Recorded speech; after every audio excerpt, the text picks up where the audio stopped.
Hi, ഇതേവരെ ഒരു on voice video ഞാൻ ചെയ്തിട്ടില്ല. എന്തായാലും ഒരു ഓൺ വോയിസ് വീഡിയോ ചെയ്യാമെന്നൊക്കെ പറഞ്ഞിരിക്കുകയാണ് കേട്ടോ.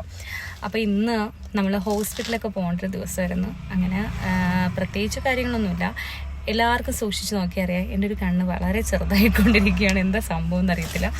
അത് ചെറുതായി വരുന്നത് കാരണം കൂടുതലും വെയിലൊക്കെ അടിച്ചിട്ട് 2 വീലർ നല്ലപോലെ ഓടിക്കുന്നത് കൊണ്ടാണെന്ന് തോന്നുന്നു, ഫോക്കസ് ചെയ്യുന്നതുകൊണ്ടാണെന്ന് തോന്നുന്നു. എൻ്റെ കണ്ണ് വല്ലാണ്ട് ചെറുതായി വരുന്നുണ്ട്. അപ്പോൾ എന്തെങ്കിലും ഡോക്ടറെ ഒന്ന് കാണിച്ചു കളയാമെന്ന് വിചാരിച്ചു. അങ്ങനെ ഞങ്ങൾ കൊല്ലത്ത് ഒരു ഡോക്ടറെ കാണാൻ വേണ്ടി ചെന്നു. പക്ഷേ ഡോക്ടർ ലീവാണ്. 20-ാം തീയതി കഴിഞ്ഞിട്ടേ ഡോക്ടറുള്ളൂ. അപ്പോൾ പിന്നെ അവിടെ നിന്ന് നേരെ ഇറങ്ങി. പിന്നെ ഇക്കായിട്ടാണ് വന്നത്. അപ്പോൾ ഇക്ക കൊല്ലത്തൊക്കെ കുറേ സാധനങ്ങളൊക്കെ കൊടുക്കാനുണ്ടായിരുന്നു കടയിൽ. ഇക്ക 2 കടയിലൊക്കെ കയറി കുറച്ച് മുന്നോട്ടിങ്ങ് ഓടി വന്നിട്ടുണ്ട് 2 കടയിൽ പോകാൻ വേണ്ടിയിട്ട്. അപ്പം ഭയങ്കര ചൂട് കേട്ടോ. ചൂടെന്ന് പറഞ്ഞാൽ സഹിക്കാൻ മേത്ത ചൂടിൻ്റെ സമയമൊക്കെ കഴിഞ്ഞു എന്നാണ് പറഞ്ഞത്. എന്നാലും ചൂടുണ്ട്. ഞാനിരുന്ന് വിയർക്കുകയാണ്. പൊതുവേ ഞാൻ നല്ല ചൂട് കൂടുതൽ കൂട്ടത്തിലുള്ള ഒരാളാണ്. പക്ഷെ നല്ല ചൂട്.